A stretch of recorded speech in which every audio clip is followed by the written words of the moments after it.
مغرور مینا کی کہانی۔ ایک سرسبز جنگل میں ایک خوبصورت مینا رہتی تھی۔ اس کے پر چمکدار تھے اور اس کی آواز بہت سریلی تھی۔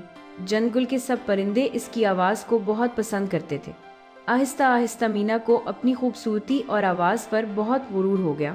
وہ اکثر اپنے دوستوں سے کہتی، میری طرح خوبصورت اور اچھا گانے والا کوئی پرندہ نہیں ہے۔ اس کے دوست کبوتر، چڑیا اور کوا اسے سمجھاتے کہ دوستی میں غرور نہیں ہونا چاہیے، سب برابر ہوتے ہیں۔ لیکن مینا کسی کی بات نہیں سنتی تھی۔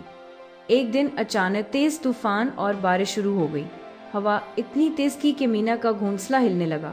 مینا بہت گھبرا گئی اور اسے سمجھ نہیں آ رہا تھا کہ کیا کرے۔ تب اس کے وہی دوست پرندے فوراً اس کی مدد کے لیے آ گئے۔ کوے نے مضبوط ٹہنیاں لا کر گھونسلہ ٹھیک کیا، کبوتر نے پتے لا کر اسے ڈھانپ دیا اور چڑیا نے مینا کو دلاسا دیا۔